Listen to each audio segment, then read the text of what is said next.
Welcome to your Canadiens Connection on Rocket Sports Radio. We are proud to be the trusted source for all things Habs for more than a decade. This is the Canadiens Connection Podcast.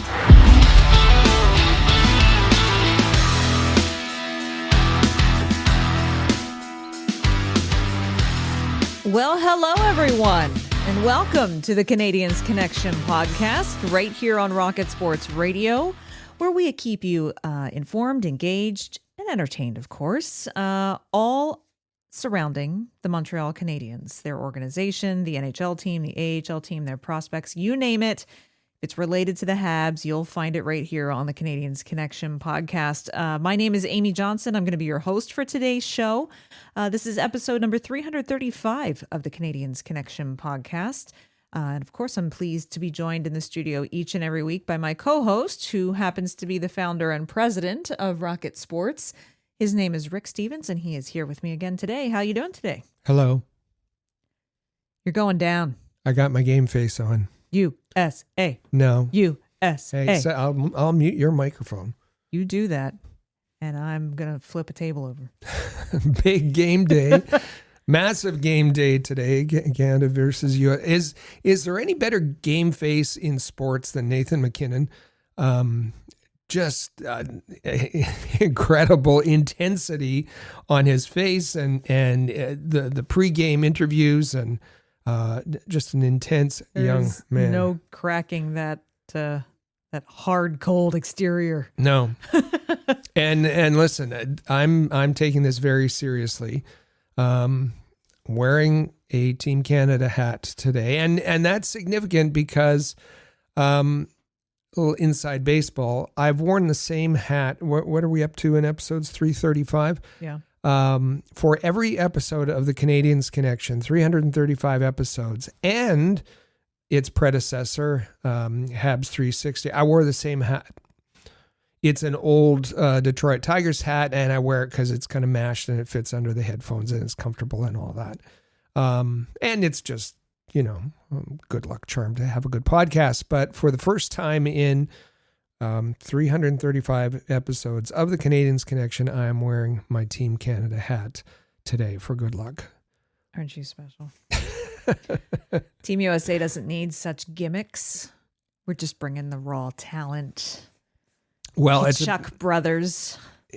It's a big bringing deal. It all. It's a big deal. John Cooper called it the biggest game in a decade. Some are referencing 1972. Some it's nowhere close to that. It's not close. If you're putting that in the same conversation, you don't know what you're talking about. But in the 21st century, probably in the last 10 years, absolutely. But yeah, in the last 10 years, absolutely. Yeah. This is huge. It is, and you're going downtown, Mister. Sorry. So welcome to the Canadiens Connection. Yes, we'll talk about foreign nations, but we're also going to talk mostly about the Montreal Canadiens. We are. Just to give you an idea of what to expect on today's show, coming up, we're going to give you a quick recap of the two games that the Montreal Canadiens played just before the Four Nations break. Going to get you up to speed on the Canadiens roster, injuries, some more kind of insight on some recent trade speculation. We're also going to check in on the Habs prospects, get you some NCAA updates, some KHL updates, as well as prospect rankings and the Laval Rocket and Trois-Rivières Lions. Then we are going to kind of do a once around on what's happened with the Four Nations tournament so far, because my goodness, there's only been 2 days worth of games, but the amount of news that's been generated out of those two days of games has just been enormous. So we're going to get to some of that and get you set up for the next couple of games. And all of that happens then in the first segment. In our second segment, that's our big topic segment for this week. This week's episode is titled Habs Prospects Fueling Laval's AHL Dominance. What it means for Montreal. And in case you didn't know, the Laval Rocket are still sitting up at the top of the AHL standings. And it's a far cry from where they were last year. It's a far cry from where they've been anywhere in franchise history. And so we've got none other than Patrick Williams, who is the go-to guy regarding the American Hockey League, joining us in the second segment for a deep dive, in-depth interview about the Laval Rocket and what has propelled them to the top of the standings in the American League, and how the Habs prospects are helping that to happen. And then finally, in the third segment, it's where you get to have your say. We'll, of course, offer you a Canadiens Connection question of the week that we invite all of you to interact with us and respond and give us your answers, because each week we then read your best answers from the week before. So that's what we're going to do. We've got a great question from last week, and we had some terrific responses. Some from email, some from YouTube, some from a couple of other places. So we're going to bring all of that to you today and get you all ready to go for another week of great hockey. Don't forget, as I said, this is an interactive podcast. If you're new here, what does that mean? Well, we always want to hear from you. And if we hear from you, there's a good chance, if you've got something pretty good to say, then you might hear it read on the upcoming week's episode of the Canadiens Connection podcast. So how do you reach us? The best way to do that is to text us on the Rocket Sports text line. That number is 5853-ROCKET. Again, that's 5853-ROCKET. Just send us a text there. You can also leave us a comment on our YouTube channel. You can find that at InsideTheCanadiens.com. Or also, you can leave us a reply or a DM on any of our social media accounts. That would be at Habs Connection on Twitter, Facebook, or Instagram. So reach out, give us a question, a comment, feedback, or an answer to this week's Canadiens Connection question of the week once we reveal that for you. And you might hear your words read out loud on next week's show. So first up, the Canadiens did have two final games to play before the Four Nations break. And, well, if as we said last week, Marty was looking at the last 5 games in the run-up to Four Nations as being a chance for them to get some points on the board and right the ship a little bit for after the break, well, they fell pretty far short of that because they played the Devils and the Tampa Bay Lightning, the two 1 o'clock matinee games Saturday and Sunday for Super Bowl weekend, and Montreal just didn't have it. Blanked by the New Jersey Devils on Saturday afternoon and downed by Tampa Bay 5-3 on Sunday. Yeah, it was traditional Super Bowl weekend matchups. Congratulations to you, by the way, in Philadelphia. I was going to say, Eagles. how did we gloss over the fact that my football team won the Super Bowl? Week. You know, it's a very busy week. My football team won the Super Bowl. Congratulations. Thank you.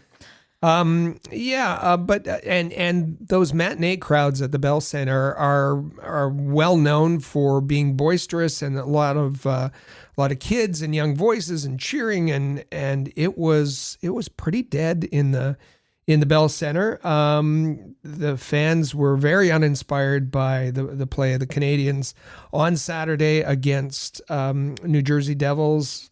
Blanked, so obviously a lack of offense, miscues in the defensive zone, Mr. Mike Matheson, and just weak goaltending. Sam Montembeault, not a good effort there, which led to Jake Allen shutout. Congratulations to Jake.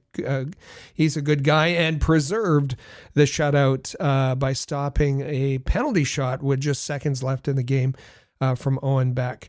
Not much to talk about there, which led into Sunday's game. Jakub Dobeš gets the start. The Paul goal, right to start. It all alone, 1-0, right in front. No chance for Dobeš there. Hedman, second goal for Tampa. A 2-0 situation, 0 chance for Dobeš.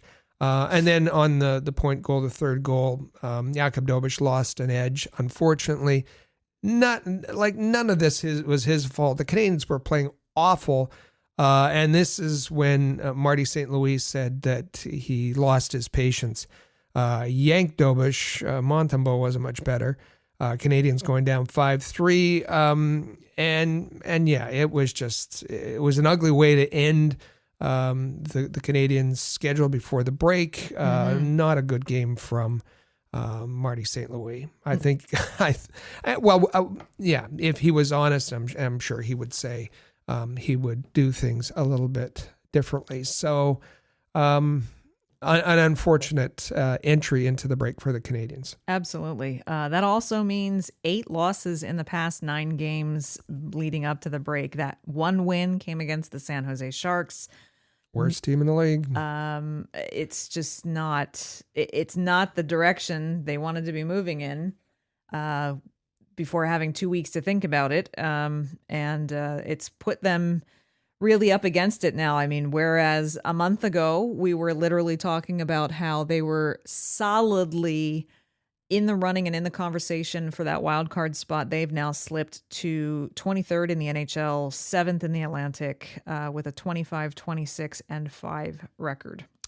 2.7% chance of making the playoffs, on pace for an 82-point season. They're not making the playoffs.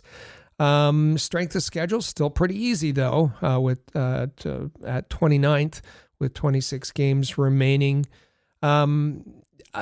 Kent Hughes said that the players would decide how he approached the trade deadline. Players have spoken loud and clear. You better be a seller, Kent Hughes, at the trade deadline. And listen, that's for the betterment of the team. Get some assets while you can for the unrestricted free agents who are on their way out. Oh boy, we'll see what happens. We still have another little over a week before they start to play again. So we'll see. We'll see how they come back from a little 2-week refresher.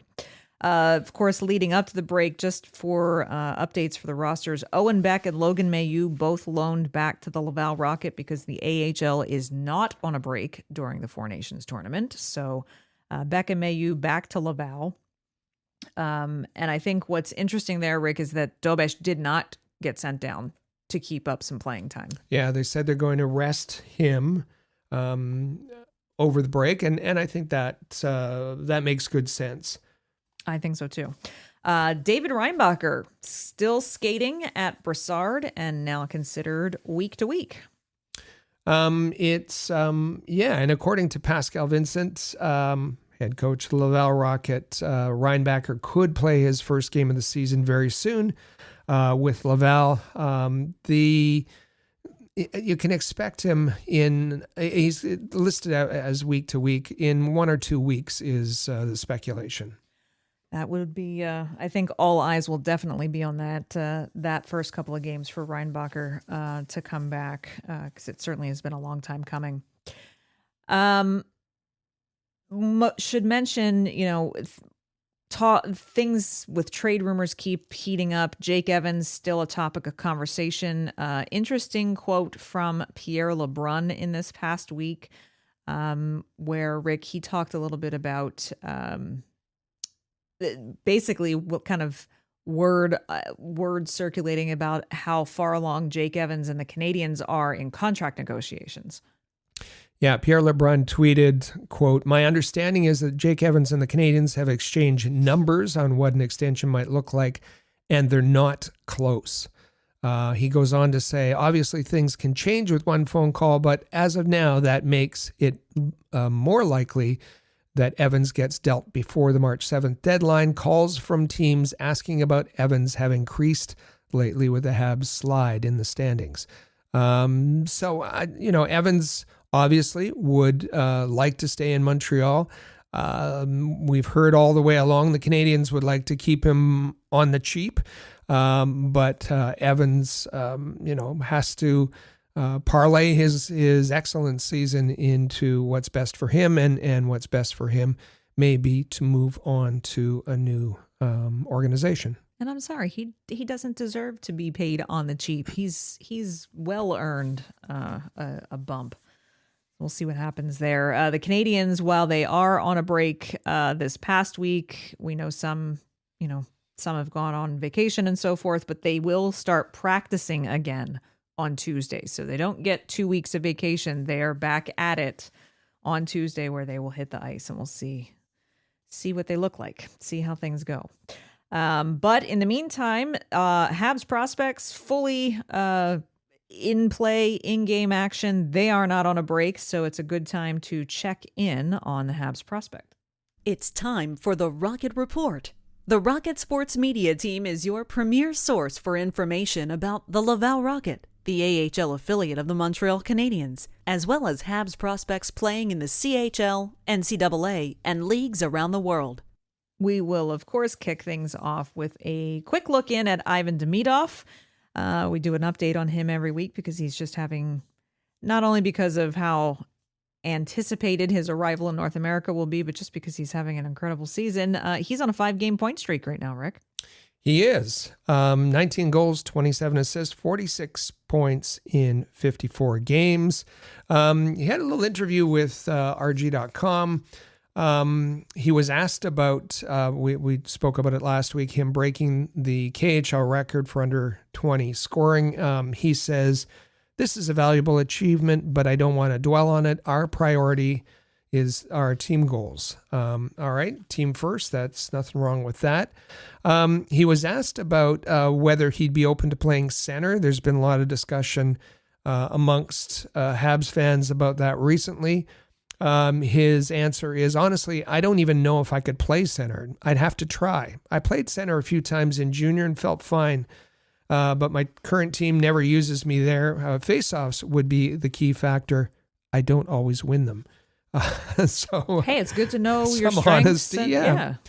Asked who he might like to play with in Montreal when he gets there. His answer, with a little bit of a smile, said, "I won't name anyone. Someone might get offended." So he's the other tidbits. They talked about his contract with SKA, which ends on June 1st. And he mentioned that the pressure he's been under to produce while getting minimal ice time, he feels like he's growing mentally. He said he's not on his phone very much. It's always on Do Not Disturb. He doesn't read anything in the media. And to end it, he said he's continuing with his English lessons, and he's learned a few phrases in French as well. All right. Mm-hmm. I like it. In case you missed it, the 2025 Beanpot final took place on Monday night earlier this week. It was Boston University. It was BC versus BU. That meant we had, Jacob Fowler in net. Cole Hudson was on the ice. Lots of Habs prospects and so forth. But the 9th ranked, BC had a strong start in this. But 9th ranked Boston University beat, huge upset, beat the number 1 seed BC. And did it handily. It was it 4-1, 5-1? 4-1 final. Yeah, it was a close game for the first a little two while, periods. yeah. The MVP of that tournament goes to Cole Hudson of BU, and we know that name, obviously. Mm-hmm. Goalie of the tournament, not Jacob Fowler. It was Mikhail Yegorov from the New Jersey Devils prospect. He was excellent. Yeah. Against Boston College. And he just signed with them from Boston University. He just signed with them mid-season, coming over from the USHL, which was an interesting move. So you'd have to say it's a setback or a disappointment, maybe more accurately, for Jacob Fowler. Yeah. But this is good because this is going to fire him up. Yeah.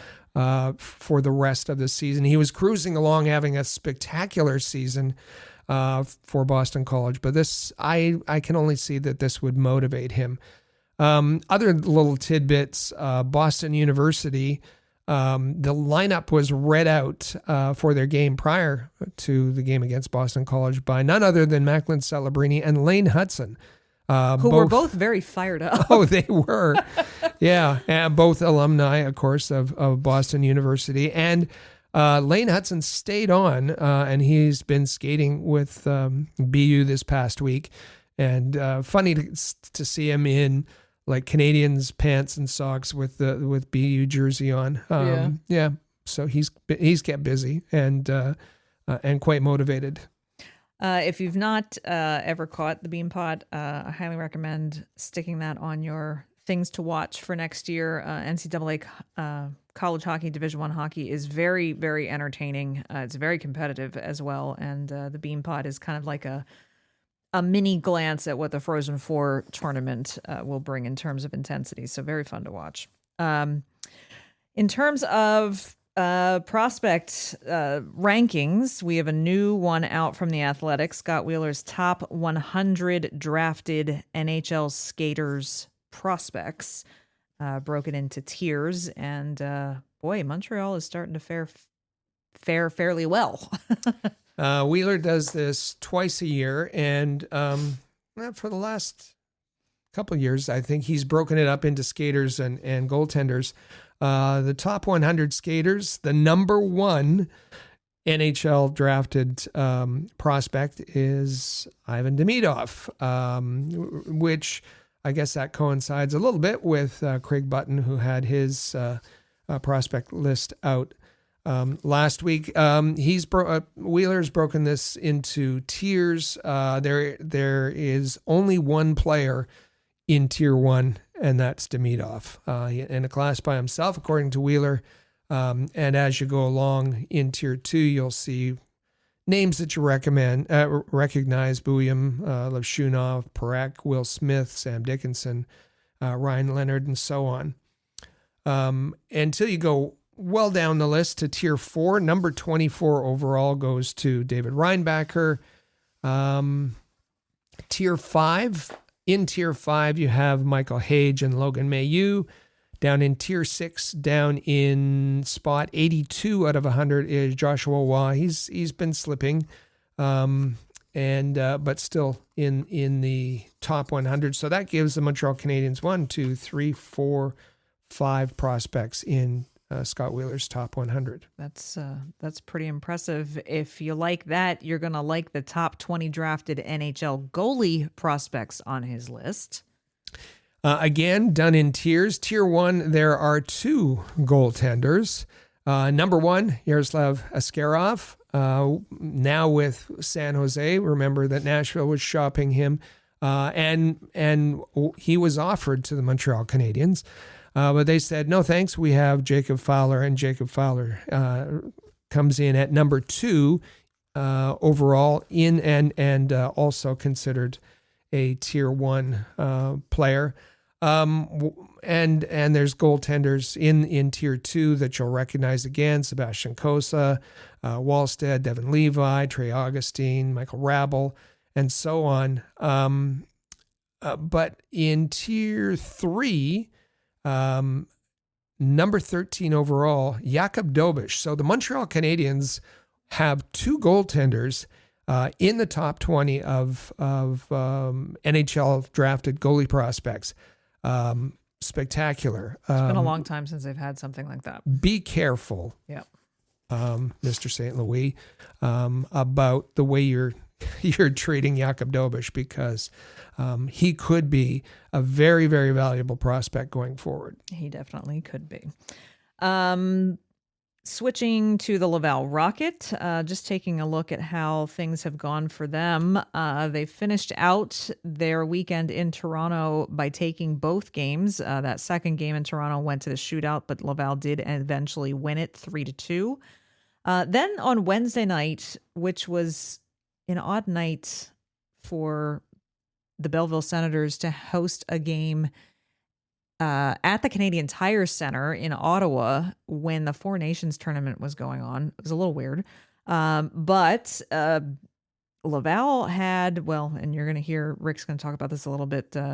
Pascal Vincent called this their worst game of the season because they got shut out by the Belleville Senators, and it wasn't by a little bit. It was 5-0, and it was Caden Primo in net, suffering his first AHL loss of the season after going 10-0 to start things. Yeah, it was pretty uncharacteristic from what we've seen.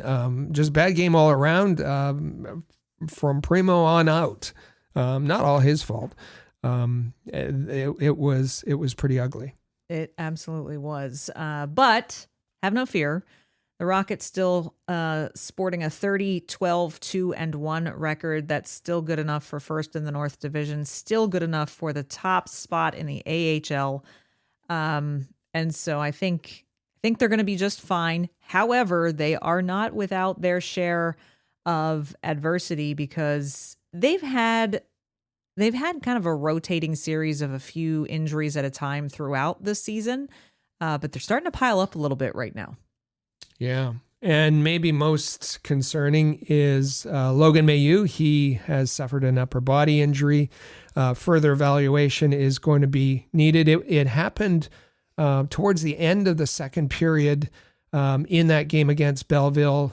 He lined up for a fight, dropped the gloves with Jorian Donovan. It was already 4-0 at that point. So kind of I guess he was trying to spark his team. But it's thought that during the fight, he suffered that upper body injury. No further information at this time. All the club will say is that he needs to be evaluated further. Luke Tuck, unfortunately, will be out about 8 weeks with a lower body injury. That's a big loss for them up top. Laurent Dauphin is day-to-day with a lower body injury. Gustav Lindstrom is going to be out for 2 weeks with an upper body injury. I know Vincent Arsenault is also out for a little while. And there might be somebody else that is also currently out. They're starting to pile up enough so that Laval is about to go on a 5-game stretch here this week. They have 5 games that they're playing in a week, and they've called up a defenseman from Trois-Rivières as well as signed a forward from Trois-Rivières that was on an ECHL contract. They've signed him to an AHL PTO so that they could call him up as well. So things are getting a little thin for the Laval Rocket. We'll see how that affects them this week. Speaking of Trois-Rivières, they're still plugging along just fine. They did drop a contest to Jacksonville 5-3, but they rebounded with back-to-back wins against the Adirondack Thunder. Oh my gosh, it just completely went out of my head. But they beat Adirondack 4-1 and then 2-1, and so they are still good enough for third overall in the ACHL, and they're doing just fine. So. Don't forget, be sure you're following at Rocket Sports on Twitter, Facebook, Instagram for links to our Chris G's weekly Rocket notepad and Lions notepad, where he gives you much more detail on how both of those farm teams are doing and who's scoring, who's doing well, how things are faring. So be sure you look out for those through the Rocket Sports social media channels. Not to interrupt, but it is the Adirondack Thunder. You're absolutely right. All right. Thank you very much. I second-guessed myself. I shouldn't have. I shouldn't have. All right. So Four Nations face-off. Currently, as we record this, Sweden and Finland have already dropped the puck. They're about halfway through the first period, and Finland actually just tied it because Mika Zibanejad had scored for Sweden, but Finland has tied it. So it is a 1-1 currently. Under the radar, massive rivalry between Sweden and Finland, obviously. And given the game that's happening later today, it's this game is kind of gone under the radar, unfortunately. Unfortunately, because I always love watching the two of them play. I actually have it playing out of the corner of my eye while we do this so I can keep an eye on what's happening. But let's talk first about Team Canada. I mean, you could feel the energy, the electricity in the Bell Center for Canada's opening game of the tournament on Tuesday night through the TV. I mean, you could feel the buzz in that building. Yeah, it's kind of funny because in the lead up to the tournament, a lot of fans were kind of dismissing, will I watch kind of thing. Is this truly the best on best? And no, of course it's not. There's no David Pastrnak. There's no Leon Draisaitl, Ovechkin, Kucherov. Kaprizov's got an injury, so he wouldn't be there. Vasilevsky. So there's a lot of players missing, but still, this is pretty special hockey that's being played. And that Sweden-Canada game was fast. It was, Whew. well, in fact, there was players who said it was the fastest hockey that they had ever played. It was something to watch. The game with Finland and the U.S. was a little bit slower, but I think it was Finland that was trying to clog things up, and they did successfully for 2 periods. But it's still special to see almost best on best hockey. Absolutely. It's very fun to watch. And yeah, we haven't seen play like this in quite a while.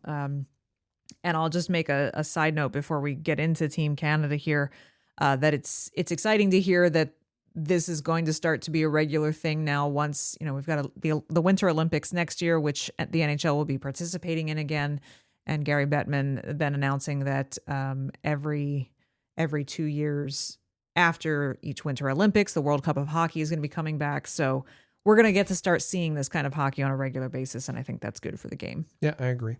So for Team Canada and how that has a Canadiens connection, well, the only representative from the Canadiens on Team Canada is their third goaltender, basically their backup goaltender outside of Adin Hill and Jordan Binnington, and that is Sam Montembeault. And the way things sound and the way things have already gone this week, I would be surprised if Sam dresses in this tournament. That's pretty unlikely. And I mean, that's what we've been telling you for forever. I know there was some fans hoping, having some hope that Montembeault might be in the game. And it speaks to the depth or the quality or the lack thereof of Canadian Team Canada goaltending, that he is even there in the conversation. But I think it's been made clear that Sam Montembeault is the third goaltender, and Pierre LeBrun went much further than that. An interview on TSN where he said that speaking to the folks at Hockey Canada and Team Canada specifically, that they settled very early that Jordan Binnington was their goaltender. John Cooper said that Jordan's been our guy since very early in the process.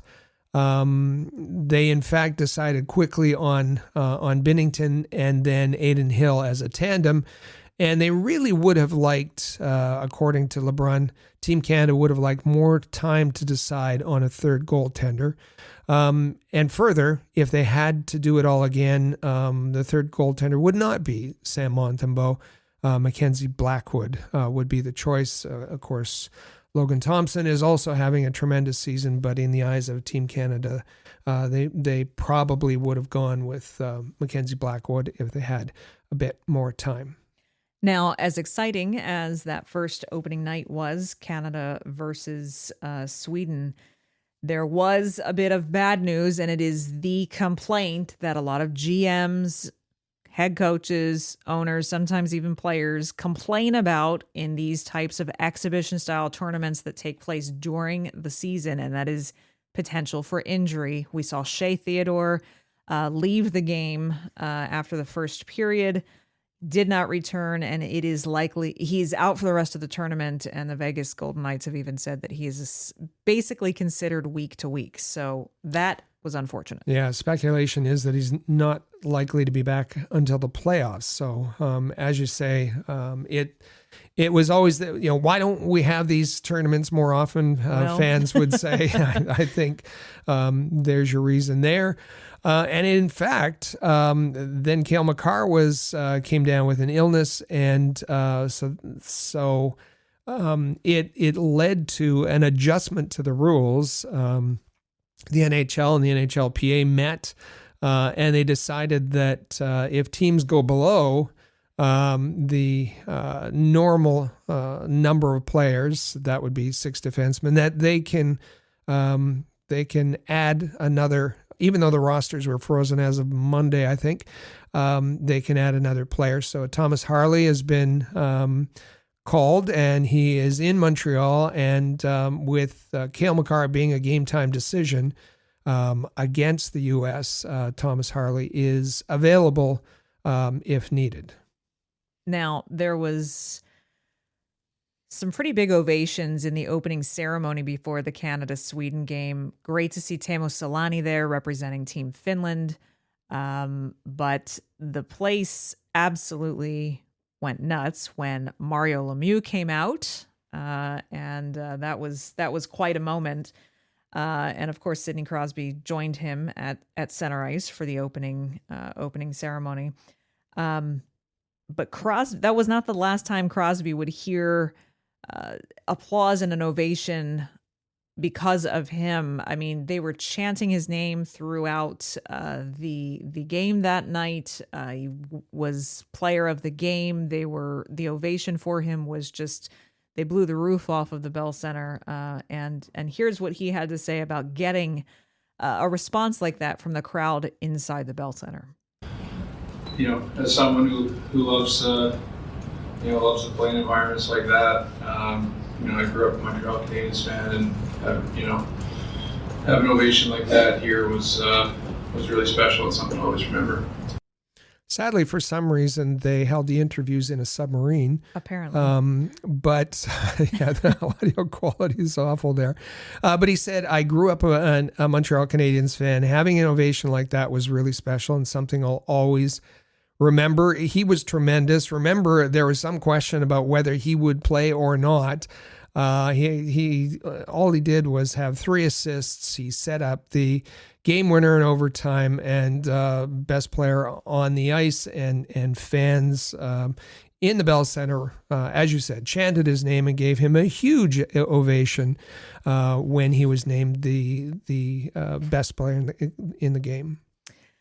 So where else do the Canadiens have some representation in the Four Nations face-off? Well, on Team Finland.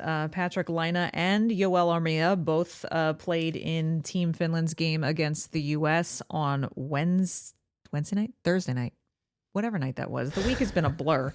Patrick Laine on a second line with Roope Hintz and Sebastian Aho. Armia was on the fourth line with Teuvo Teravainen and Erik Haula. But it looks like Army's gonna come out for Capo Caco in Saturday night's this afternoon, the game that they're currently playing against Finland. Yeah, Armia didn't look. He had a couple of penalties, and of course he's expected to be a penalty killer.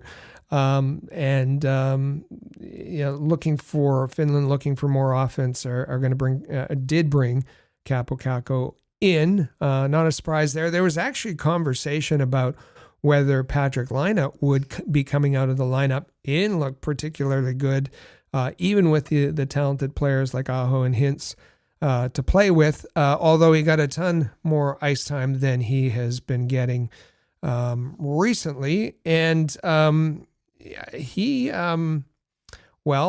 the new Patrick Laine doesn't hold back. We know that when it comes to what he said about the organization, the Columbus Blue Jackets organization and their fans.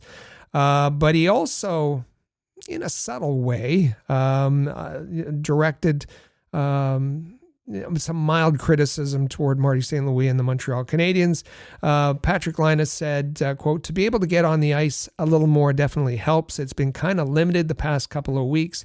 With the guys I'm playing here, I'm hopefully going to see more ice time. That's going to help, obviously. It's hard to get going when you're not able to perform." So he takes some personal responsibility. Mm-hmm. But then he goes on to say, quote, "Do I wish to be out there more? Absolutely. Who doesn't? Also, I don't want to get into it too much, but when you're out there for 10 minutes, I guess it's hard when you're used to playing more. You're not in the rhythm and all that, but you still got to try and do your best.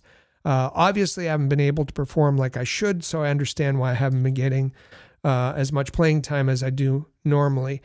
So he goes back and forth between accepting some responsibility and saying, but still, when you're trying to work your way back through a difficult patch, it helps to have more ice time. So for those fans who were cheering his candid comments about the Columbus Blue Jackets, be careful, because he's not afraid to say what he thinks, and that may come back to hurt some of the heroes of the Canadiens.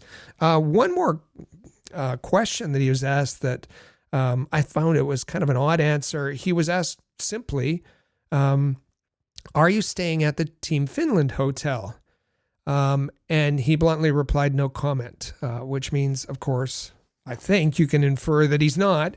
He's staying in his apartment in Montreal, which is a little odd because you think the teams would want to be together and bonding. And I expect Montembeault is with Team Canada. I expect that Joel Armia is with Team Finland in the hotel, even though they have residences that they could go to.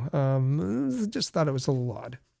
Well, we'll just leave that right at that.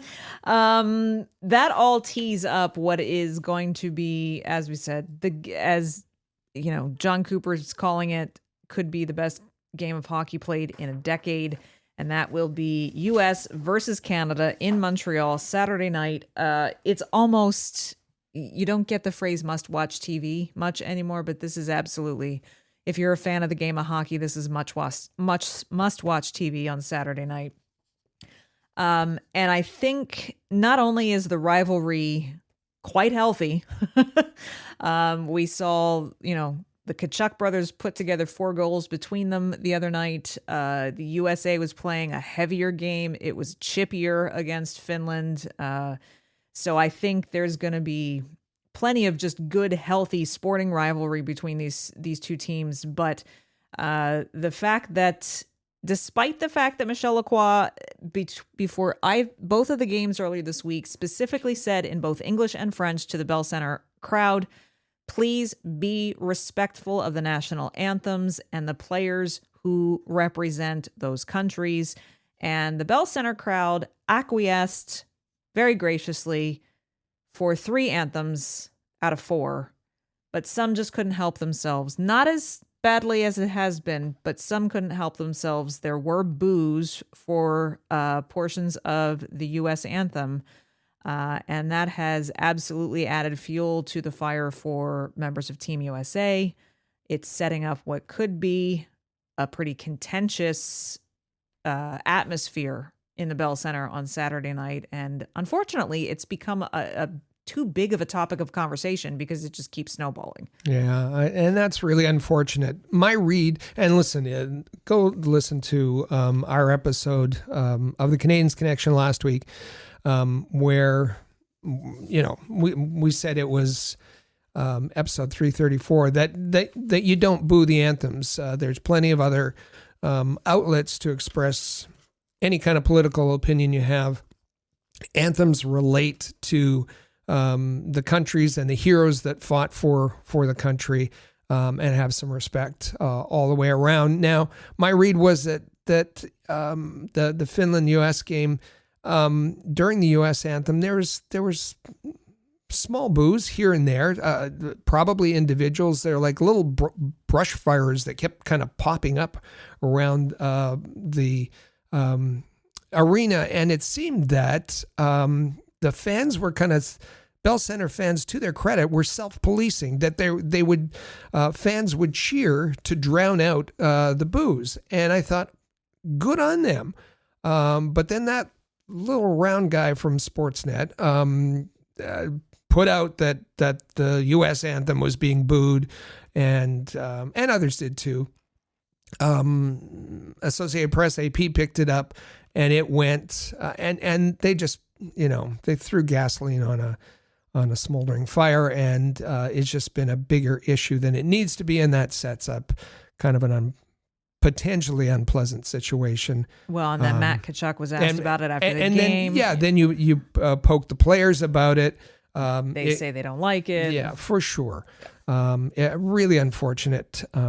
I was about ready to applaud the Bell Center fans, and it just blew up, unfortunately. And as we said, watch what you get yourselves into on Saturday night, because then next week this tournament goes to Boston.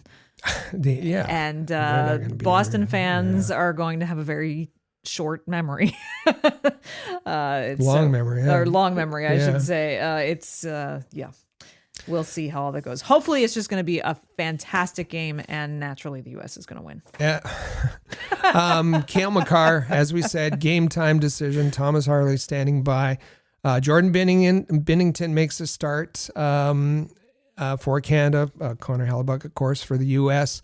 John Cooper was asked about Jordan Binnington. He said, watch the overtime.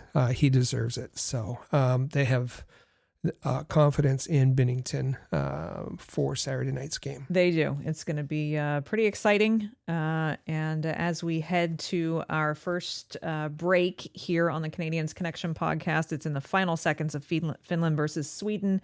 And Finland, with 13 seconds left in the period, just took a 2-1 lead. So it's going to be a nail-biter over there.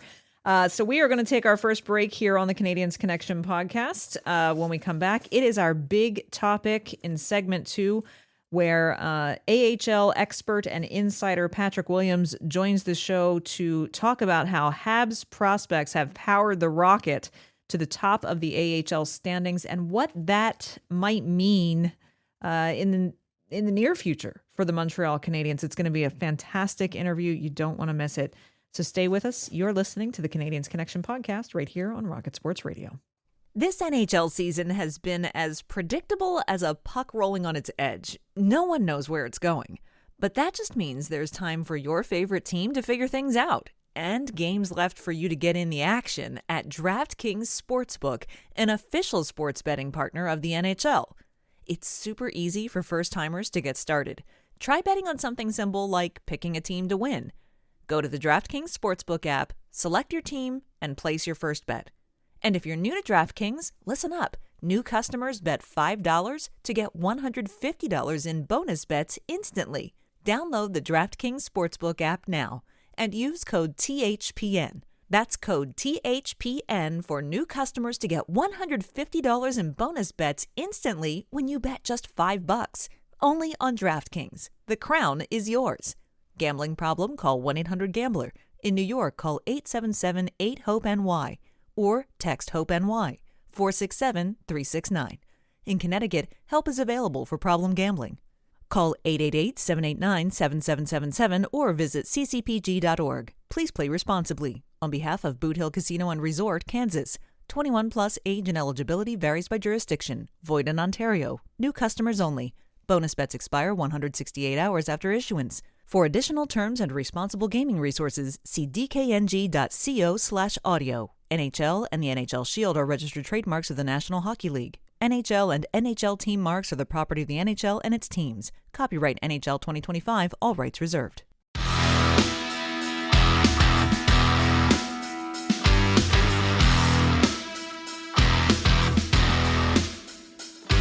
And welcome back to the Canadiens Connection podcast here on Rocket Sports Radio. Once again, my name is Amy Johnson.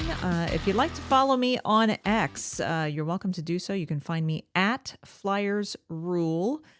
In case you couldn't figure it out from the fact that the Super Bowl winning champions Philadelphia Eagles are my football team, I live in Pennsylvania. So, of course, hence my Twitter name, Flyers Rule.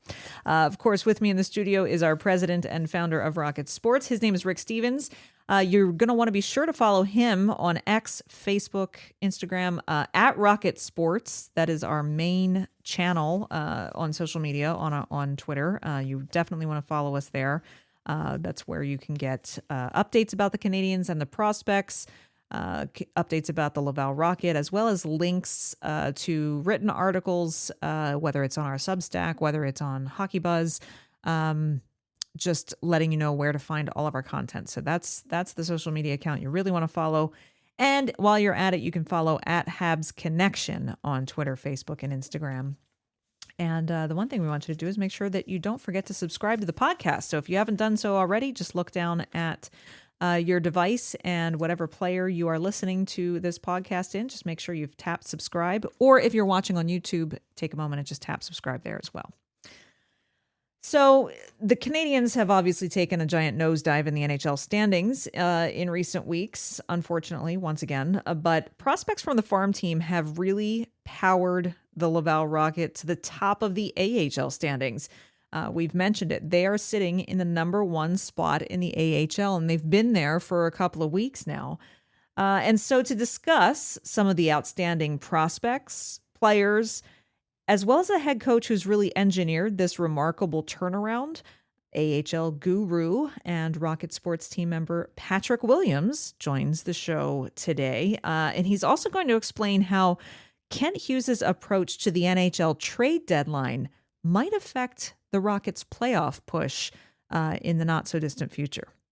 Boy, let me tell you, it is a good day on the Canadiens Connection podcast when it is Patrick Williams on the show day, and that is exactly what this week is. It's been far too long since we have had an AHL and Laval Rocket check-in with our very good friend and colleague, Patrick Williams, Rocket Sports team member, but also features writer at FloHockey, as well as the AHL itself. And he is back with us today. Patrick, welcome back to the show. Good to be back. The Angels are back. The Angels have been kind You of missed the Angels. Yeah. year. It's good to hear that they're alive and well. You are the AHL guru, so we need the Angels. Thanks. Yeah. That's right.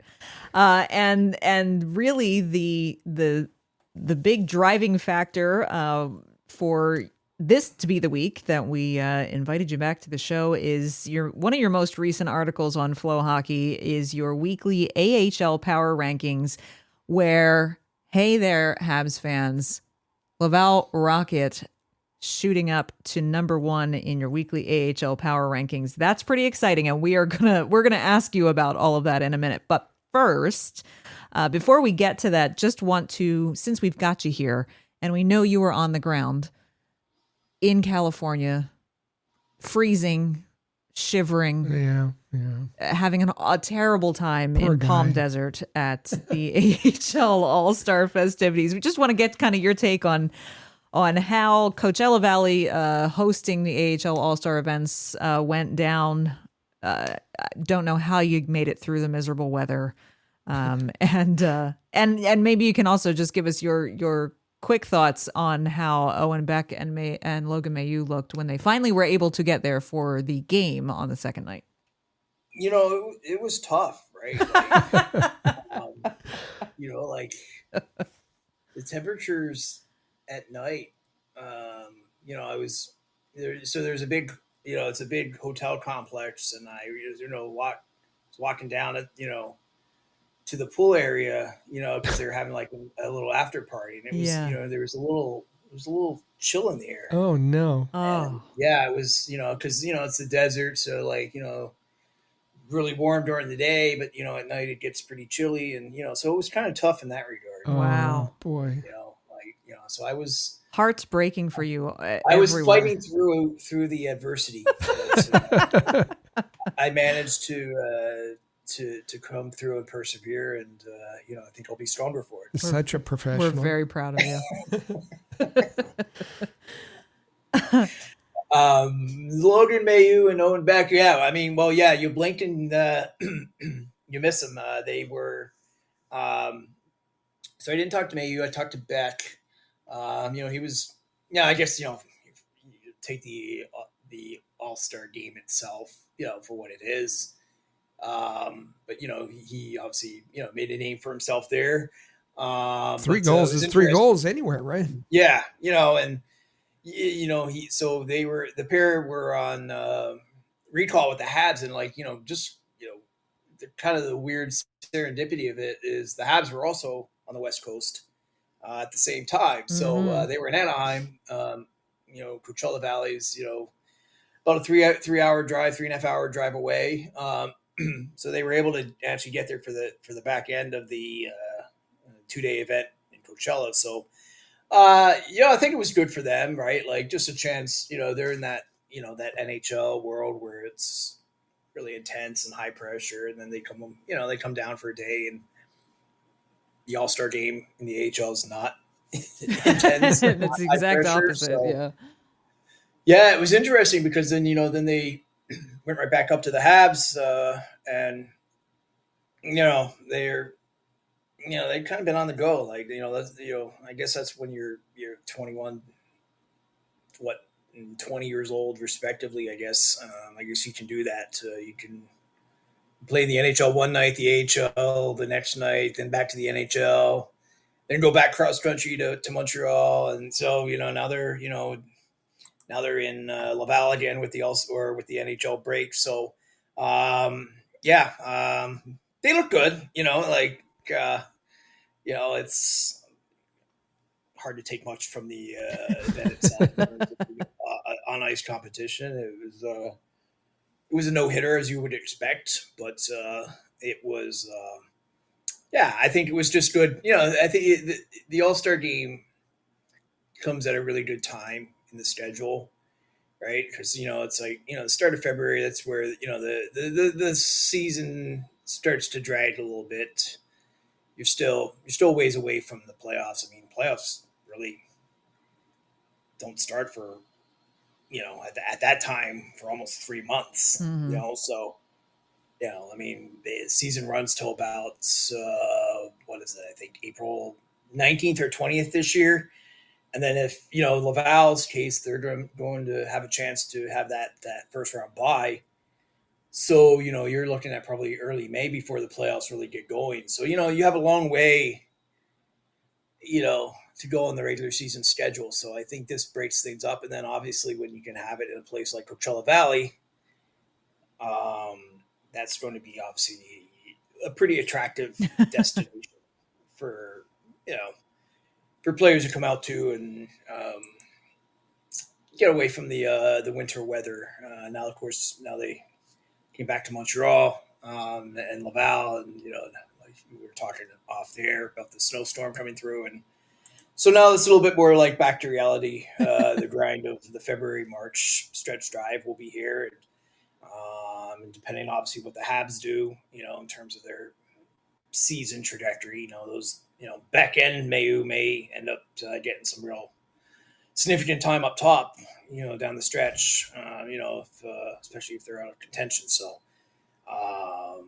yeah, it was fun. It was a good event. I think players sometimes it's tough for them to get out there, and like it's in the middle of a busy time. But I think once they're out there, they really do enjoy it and settle and have a good time.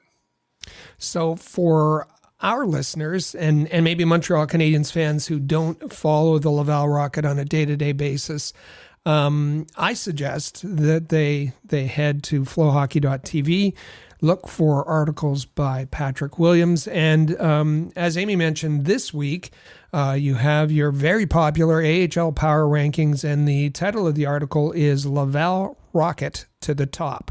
We'll play on words there. Laval Rocket in your rankings, number one, up 4 from your last set of rankings, and they're also at the top of the AHL standings. And I'll just let you tell the folks why you have them at the top of your rankings. They've won 8 out of the last 10, and just with the Canadiens' fortunes, they've hit a tough spot. Maybe fans should be turning their attention towards Laval because they've been pretty darn good. They have, and for me, I have a little formula that I use to calculate the rankings, like based on team performance, strength of schedule, that sort of thing, and but even aside from that, I was impressed how they went into Toronto and they took both games. I mean, Toronto's a good team. That's not a pushover team at all. I mean, that's a really good Toronto team that they were facing, and they went in there and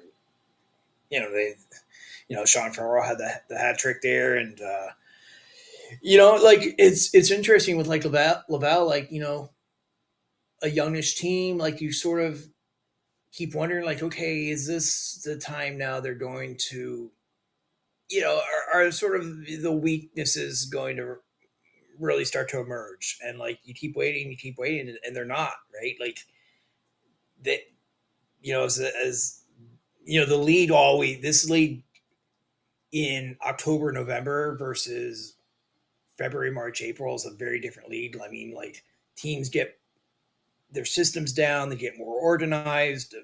Players at that young age can make a big, individual jump, in their own performance. So like, it's one thing to get out to off to a hot start in October, November. It's another thing to start to continue to do that, the second half, and they keep doing it. That's the thing that impresses me, that they're not falling off. They're not trailing off. Even, so Dobish goes up. You'd think, okay, well, now you lost, a key part of your roster, and then you get Keenan Primo come down, and he's obviously had a tough time up top, and what will he be like? Well, he's been fantastic. And then they just look like a very organized, structured team. That's they look like the type of team that you get them in the playoffs and you don't want to face them, especially in this league where, up until the conference final, it's either best of 3 or best of 5. And things can go wrong very quickly, especially if you're going up against, let's say you're going up against Primo, and we all know that the Rocket, if they're in the playoffs and the Habs aren't, there'll be a lot of focus on the Rocket. And so, those players are well aware of that, and it's certainly a time for them to, really make a name for themselves and kind of step forward in that spotlight.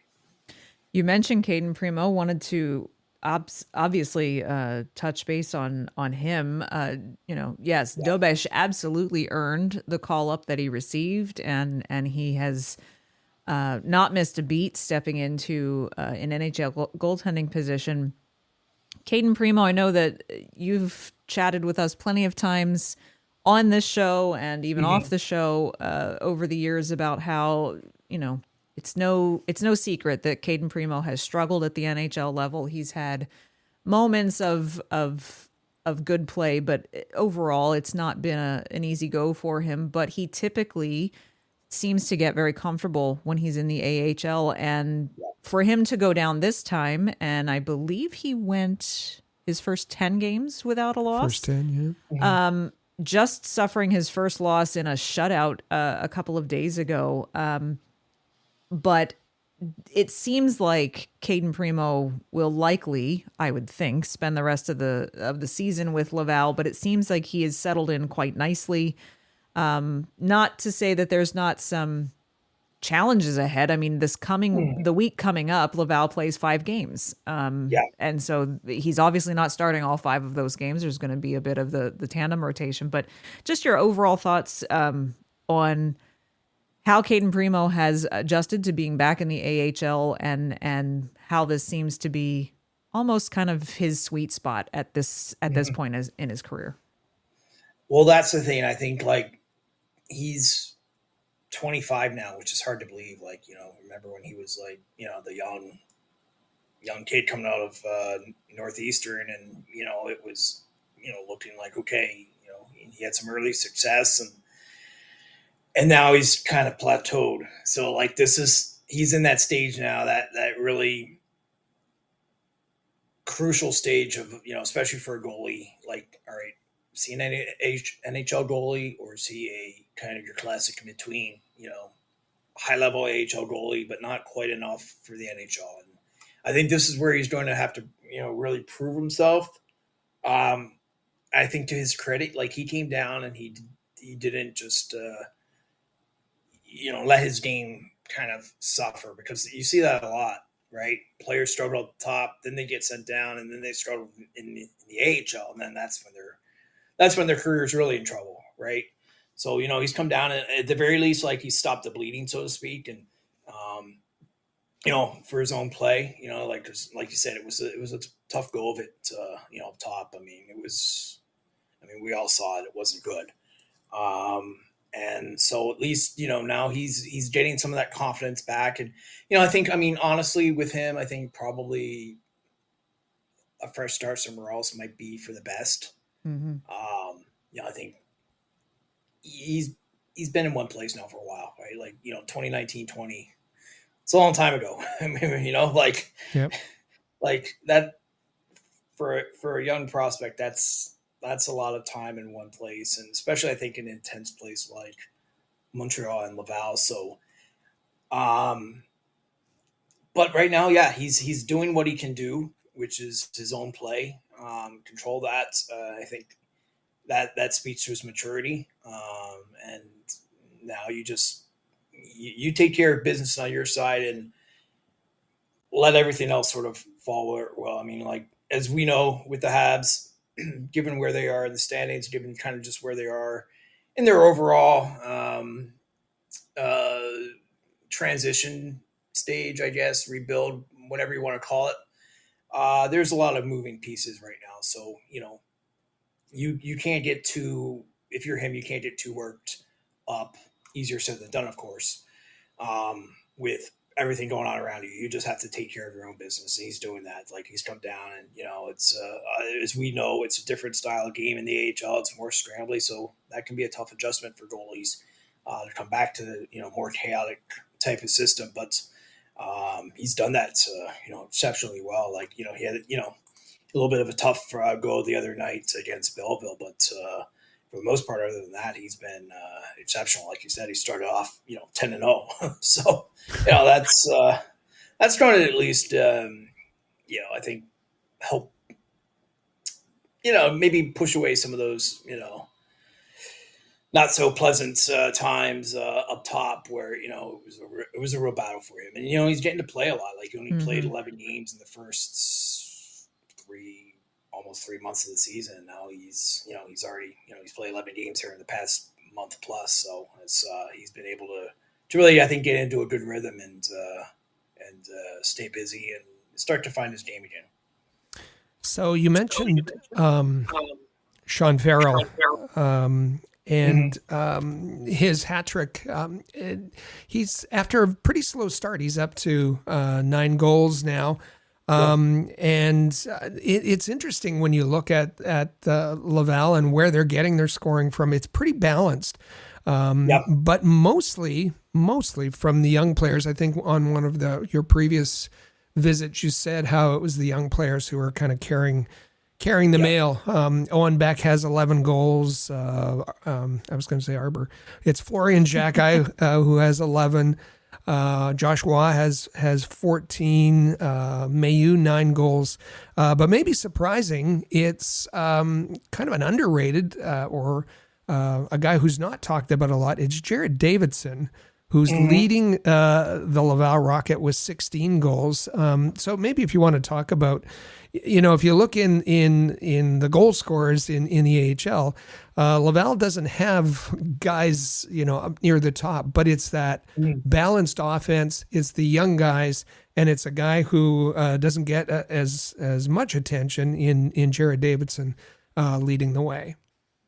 Well, that's the thing. I think that bodes well for them. It is a balanced scoring group. Like, it's not just, okay, we're relying on 2 or 3 players or one line to generate most of that production. Like, like they're well balanced. So, like, if a couple players maybe, their play dips a little bit, it's not necessarily going to sink the rest of the team. So, and Davidson's been a great story, right? Like, like, 5th round pick, I mean, you don't totally know what you're getting with that. That's, it's a little bit of a lottery ticket. And, obviously had a good year, his final year of junior. But, as we've seen, I mean, that can be a little bit of a little bit of a false illusion, I think, with young players, like, to put up big numbers in junior and then they come to the AHL and it's like, oh, okay, this is a whole different, challenge. And, he only played 38 games last year, but, he had a little bit of production. Now this year he's the goals are coming and, he's gone a little bit under the radar, which is not typical of, obviously most Habs prospects. It's not something you typically say. But but yeah, I think I think that's been to his advantage to have that, a little bit of, just a little bit of, less hype around him and just kind of come in and, like, just be a good solid presence. And now you're getting the education you're getting with Pascal Vincent, who's just exceptionally good with young prospects like that. So in terms of rounding out his game, he's certainly going to get that education. And I think I see a little bit of a maybe a little bit of a Jake Evans type situation here, Mm-hmm. where you get a guy that didn't come in with a much fanfare at all, and then ended up just really performing well in Laval and kind of creating a niche for himself and pushing his way into the NHL lineup. And I think maybe with the guy obviously they're not the same type of player, but with that kind of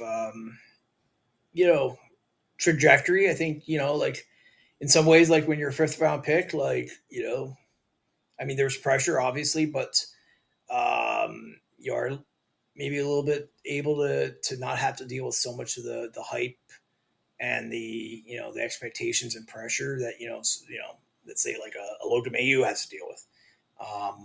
So yeah, it's I think knock on wood for him, but so far I think if you're the Habs and Laval, you have to be really happy with what you're seeing from him so far.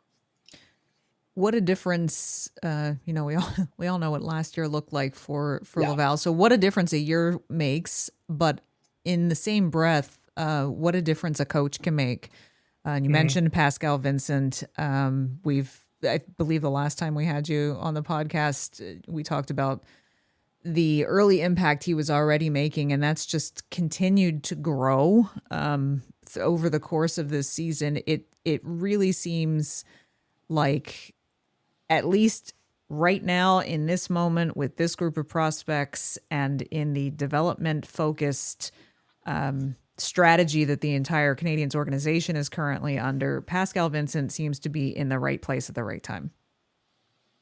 He does, yeah. And I think it's been good for him too, right? Like, he was in Columbus last year and it was kind of a mess there. And, I certainly wouldn't put that on him, but, it's, kind of everybody gets painted with that brush. And, for him to, I think, come back and really, have a good year and really kind of reestablish himself. And, certainly doing that in Montreal doesn't hurt either in terms of the, the fanfare and the attention you're going to generate as a coach. Mm-hmm. It's been really good for him. And like, when they made that move, like I was pretty optimistic about it. Like I thought like, okay, this is, this is a smart move. This is, I think, something that makes a lot of sense, really for both sides. But I think even it's gone even better than I thought it would. So you never quite know, coming back to the AHL, what that adjustment will be like for a coach. I mean, like this league changes pretty fast, not only in terms of personnel, but just in terms of kind of the development environment. And for him, like he's come in and like just he's very good at establishing standards and establishing expectations, and that's key with with a lot of youth. And then I think the other thing too is they really did a good job of bringing in some really high quality veterans, and not just in terms of how they perform on the ice, but just real solid citizens off the ice. To kind of really just create that environment, right? Like you can't just have the coaches doing it. You have to have the older players kind of setting those expectations. And this is every year is a key stage for any team in terms of development. But you have a lot of really key prospects in Laval right now that you need them to come through, right? Like you need those players to eventually end up with the Habs. And so you want to surround them with as many, reasons for, resources as possible. And I think that's one thing that they've really gotten right this year where, okay, like we want these players to learn from real solid pros. And like, if you look at those vets that they signed, pretty much right down the list, they're all solid, well-respected, well-established players that, certainly, you come in and like, you don't have to like worry about them, right? Like they just come in and they're low maintenance and, they came in on AHL contracts, which I think was smart. So that, like they're not necessarily, looking for their next call up, which I think could be a problem when you get some of the older guys who are trying to get, another, NHL opportunity. Like they came there to play in Laval, and I think that's been it's been a real good situation there in terms of, just creating that right environment so that, your younger players like Mayu and Owen Beck and Davidson and so on have as much chance to succeed as possible. Now it's interesting, the Laval Rocket identity, and that comes partly from the young players, partly from the vets, and from the coach as well. And we see the Laval Rocket at the top of the AHL standings, and it's kind of odd to also see them with the most penalty minutes in the league. You don't usually have that, kind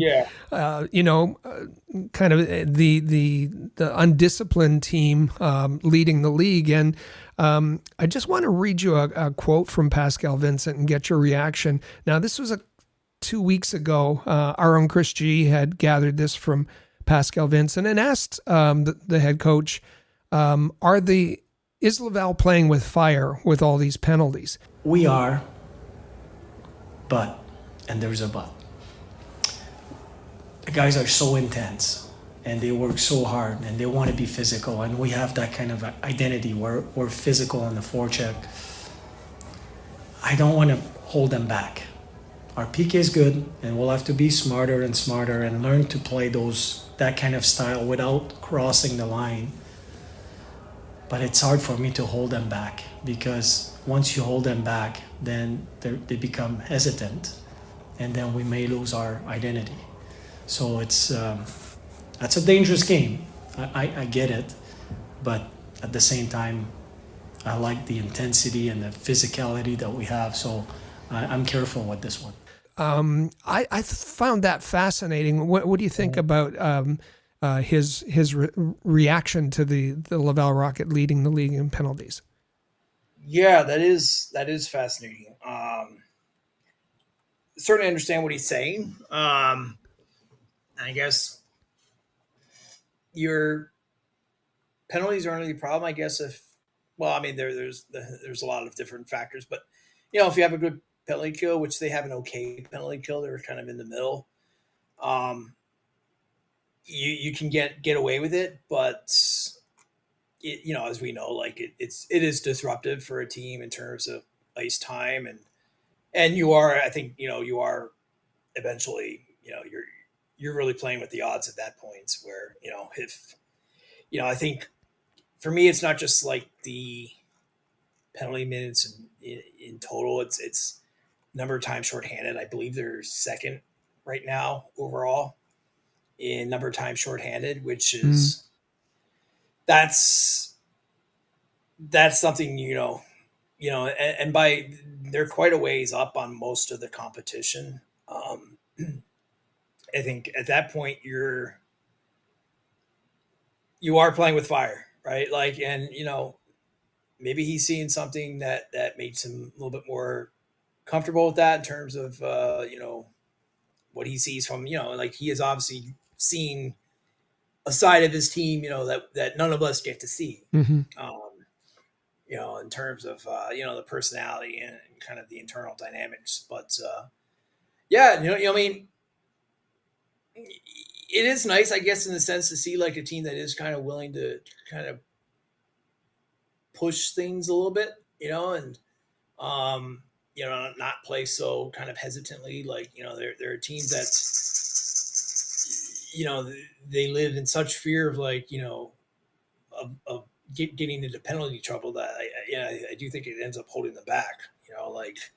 The thing I do notice with Laval is, they're pretty tight in terms of, standing up for each other, like they have some good team toughness, and that's that kind of cohesion, you like to see that, right? So I can see what he's saying, and he's certainly he's a very thoughtful, very cerebral type of coach. So maybe if it was kind of another coach, I might, not buy into it as much. But I think with him, I probably can, if that made sense. No, it does. He's a fascinating guy.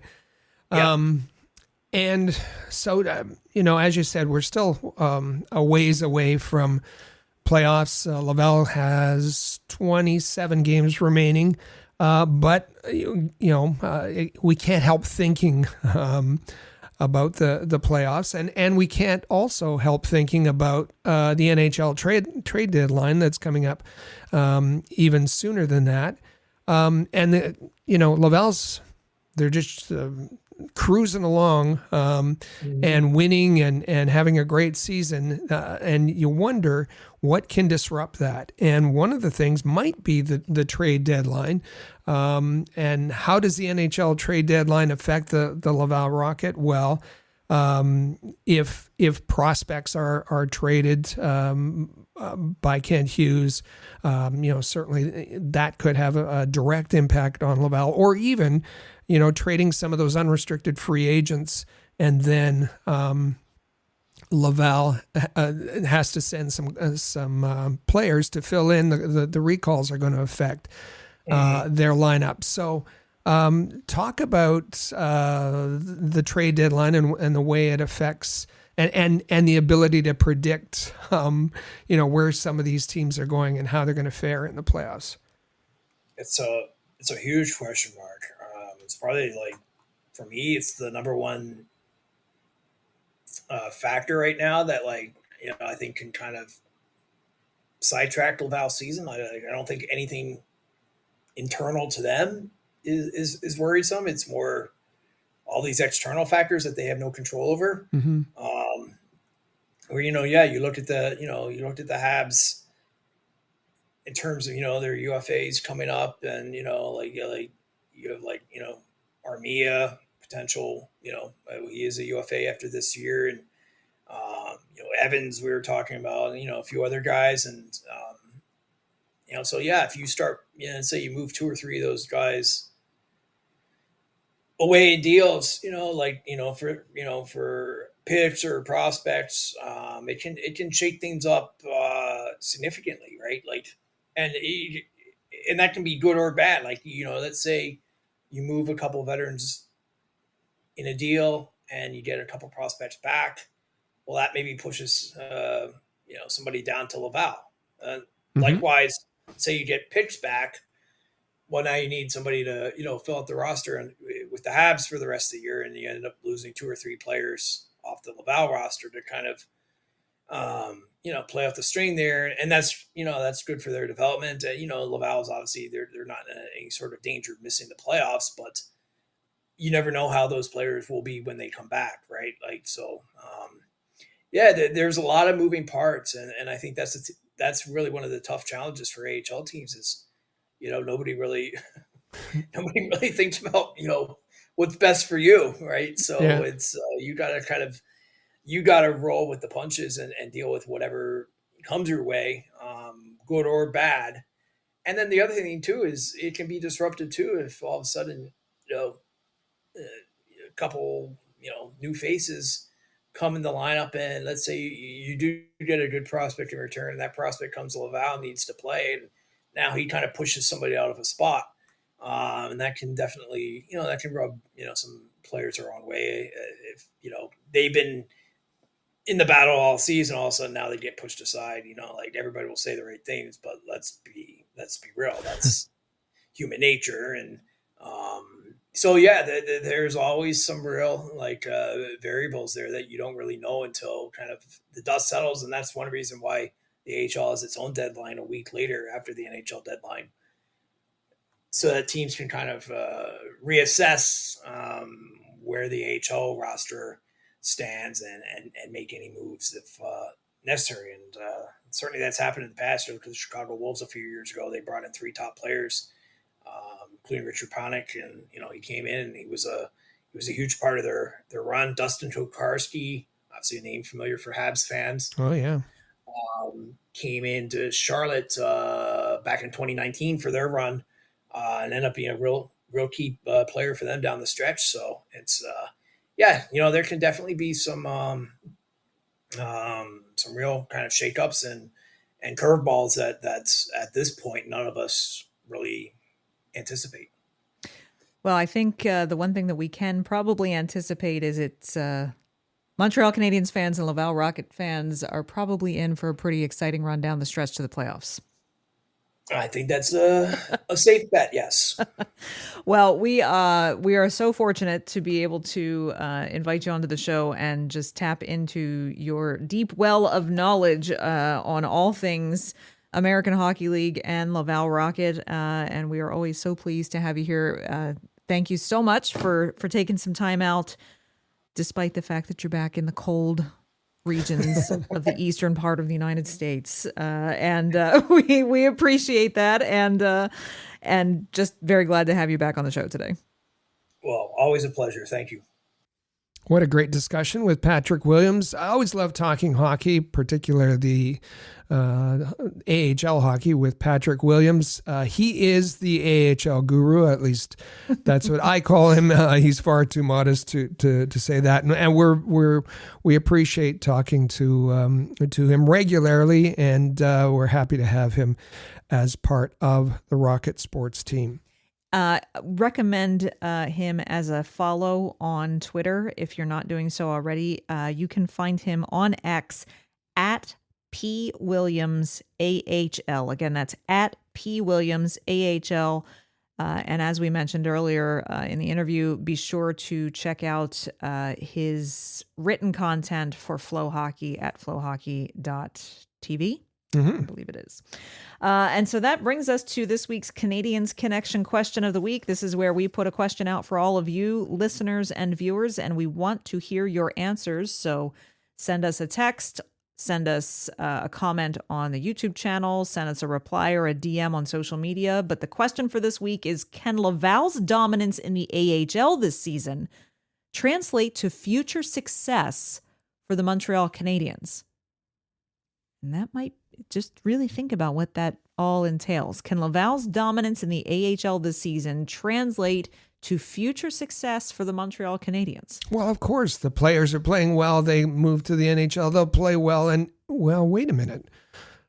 What's the role of Pascal Vincent? Does coaching have an effect? So and could he be a coach of the future for Montreal? All of those are things to factor into your answer to our question of the week. Can Laval's dominance in the AHL this season translate to future success for the Montreal Canadiens in a lot of different facets? We want to hear your thoughts and your opinions on that one. So be sure to send us a text at 5853-ROCKET or drop us a comment on YouTube or on social media. We want to hear from you, and your best responses will be read next week on the show. So while you're thinking about that, we're going to take our final break here on the Canadiens Connection podcast. And coming up next, that's right, we're digging into the mailbag to see what your best responses to last week's Canadiens Connection question of the week was. We had some really good answers that you're going to want to hear. We'll see if you agree with them or not. So stay with us. You are listening to the Canadiens Connection podcast right here on Rocket Sports Radio. This NHL season has been as predictable as a puck rolling on its edge. No one knows where it's going. But that just means there's time for your favorite team to figure things out, and games left for you to get in the action at DraftKings Sportsbook, an official sports betting partner of the NHL. It's super easy for first-timers to get started. Try betting on something simple like picking a team to win. Go to the DraftKings Sportsbook app, select your team, and place your first bet. And if you're new to DraftKings, listen up. New customers bet $5 to get $150 in bonus bets instantly. Download the DraftKings Sportsbook app now and use code THPN. That's code THPN for new customers to get $150 in bonus bets instantly when you bet just $5.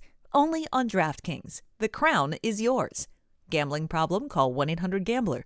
In New York, call 877-8-HOPE-NY or text HOPE-NY 467-369. In Connecticut, help is available for problem gambling. Call 888-789-7777 or visit ccpg.org. Please play responsibly. On behalf of Boot Hill Casino and Resort, Kansas. 21 plus age and eligibility varies by jurisdiction. Void in Ontario. New customers only. Bonus bets expire 168 hours after issuance. For additional terms and responsible gaming resources, see dkng.co/audio. NHL and the NHL Shield are registered trademarks of the National Hockey League. NHL and NHL team marks are the property of the NHL and its teams. Copyright NHL 2025, all rights reserved.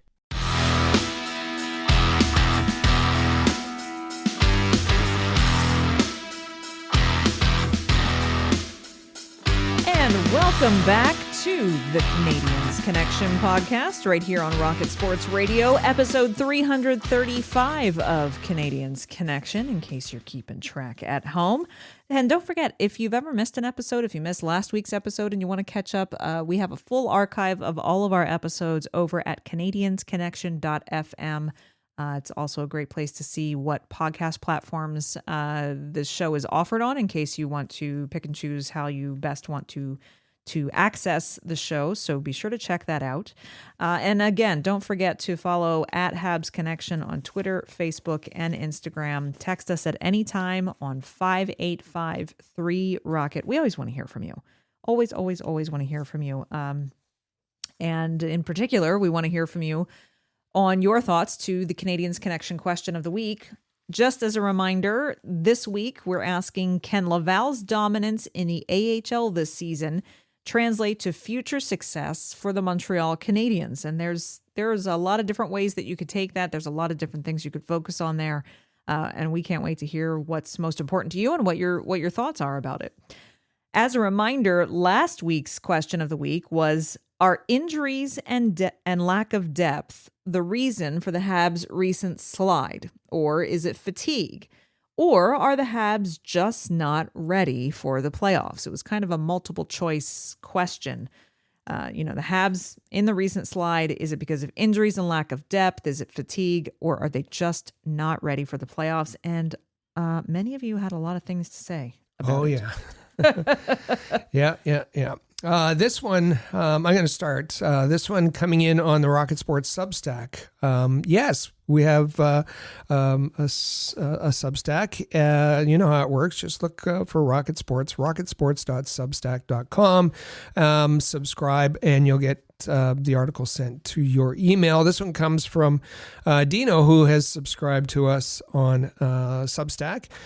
He says, hi, my friend. CH71 negotiation standstill. We talked a little bit about Jake Evans and the initial exchange of numbers last week. Dino goes on to say, come on, GM and associates. You've been throwing dollars around like leaves on a tree, 8-year contracts, etc. Jake has been one of the few stalwarts during the transition period. He deserves every penny he asked for. It's a shame if we lose him. It burns me. We sign others to legacy deals, but heart and soul players who leave it on the ice each and every shift, they aren't worthy? Terrible. Just terrible. I can't believe we have not signed him yet. Our excuse? He's asking for too much dollars? Who are we trying to fool? Is there something else behind this? The allure of another's offer, perhaps? Sorry, Rick, for going on. It's a mistake to send him away as I see it. P.S. Got to remember when Heineman returns, he'll be paired with Evans and Armia, our best line before the injuries. Great comment. You got a little fired up about Jake Evans, and who can blame him? That coming from our dear friend Dino. That's my round of applause for Dino's comment. Very nicely done.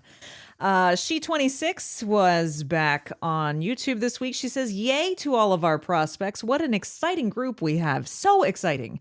I'm trying to figure out why whenever there's an injury with any player, we don't know the depth of what's really happened. Is it the Canadiens that choose not to release any further details, or is it a player privacy issue? Either way, it's confusing. Question of the week. Injuries? Sheesh, I hope not.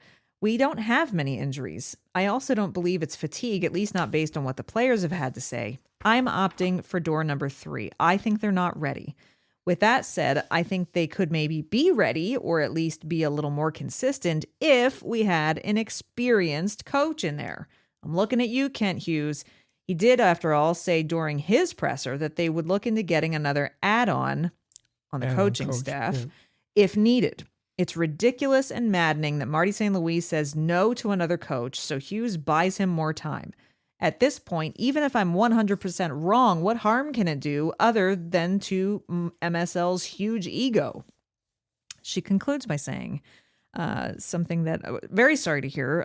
She says, I've been so sick these last few days, so a bit of a struggle to get this comment out. COVID is not fun. For all of you who think that COVID is gone, it's not. She says, darn. We have remote learning, so geez, it would be nice if people stayed the heck home if sick. Now, because of that, we have 6 cases so far. That is awful to hear. I'm so sorry to hear that. She concludes by saying, thank you both for a wonderful show and all your hard work. It's always appreciated. We hope you get well soon and stay safe, everyone. Center Heist, 7948. Oh, yes. I think you were going to read this because he mentions just a brief mention Stop of the it. Super Yes, Bowl. I'm going to talk about this. Center Heist 7948 always also has great comments. He says, great show again, Amy and Rick, and thank you for the Dr. Morris insight. Yes, shout out to Doc Morris. Had a great segment with him last week. Always look forward to him being on the show. He says, I love that you do that. He's appreciated. And I'm sure he appreciates hearing that. Sorry I didn't comment week before. I ended up extremely ill. Oh boy. Is this going around? And just starting to mend, was literally bedridden for over 7 days. Okay, but to answer this week's question, as far as the Habs, they played way over their heads. Reality is back. They aren't deep enough and are nowhere near ready. 2 years, they should start to be. Can't blame it on health. They've really been, for the most part, in much better health than prior years. Demidov should be a great help next season to actually start giving us a top 6, but this team needs to stay off excuses. All teams have the same excuse they can use, and it doesn't fly with me. I used to train and play all year round, and I loved it. So this team really needs to sit down with the old greats, Gainey, Lemaire, Robinson, Dryden, Serge Savard, Nyland, and Carbonneau. These guys never made excuses and were honored to play. Molson needs to introduce these greats to work on culture, no excuses. They did as expected. And yes, the loss of Heineman and Gooley hurt, but a good team learns how to work around that. This team is just not deep enough yet, and who knows what trade deadline brings. Doesn't sound good on Evans and Armia fronts. Seems like they're far apart on talks.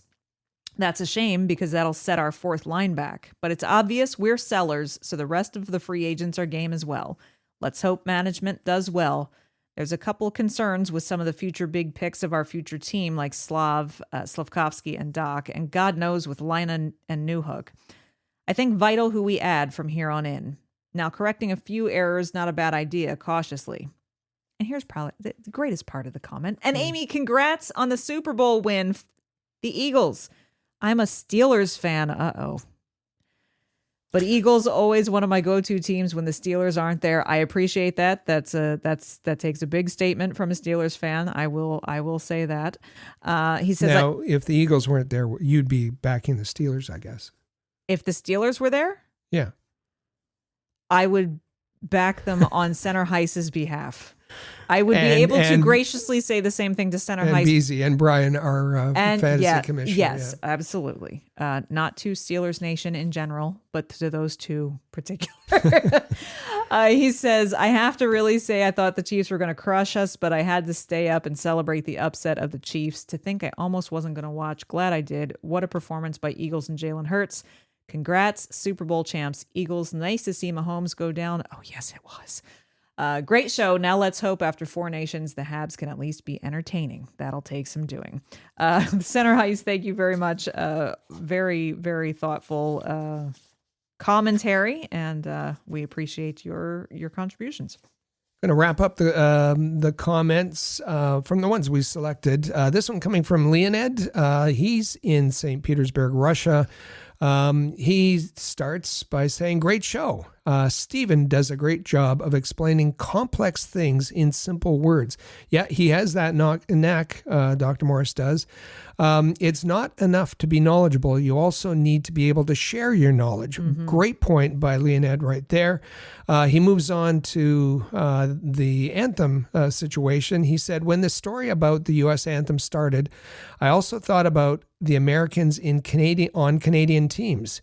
It seems to me that sports and the strength of our love for it should unite people. Wow. Very well said. I remember the famous cricket match between India and Pakistan and the first handshake between the leaders of the two countries in decades. It may sound naive, but I believe in Olympic ideals no matter what. Well said. Really well said by Leonid. Absolutely. And so if you would like an opportunity to have your thoughts read on next week's show, then be sure to get in your answers to this week's Canadiens Connection question of the week.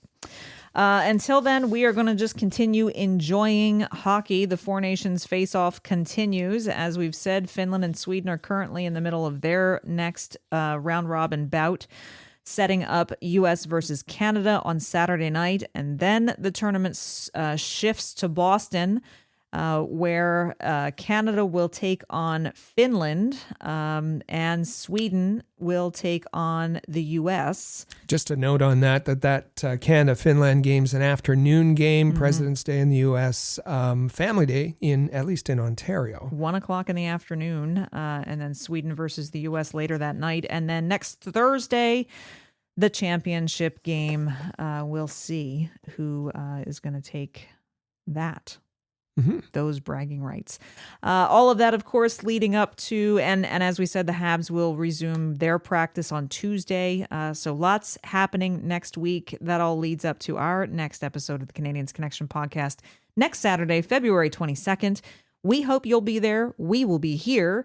That's for sure. And we thank you, as always, for joining us each and every week to talk about the Habs and their prospects. And we look forward to seeing you again next Saturday, next week, for another terrific episode of the Canadiens Connection podcast right here on Rocket Sports Radio. Click subscribe so you never miss an episode of Canadiens Connection. Follow us on Twitter, Facebook, and Instagram @Rocket Sports.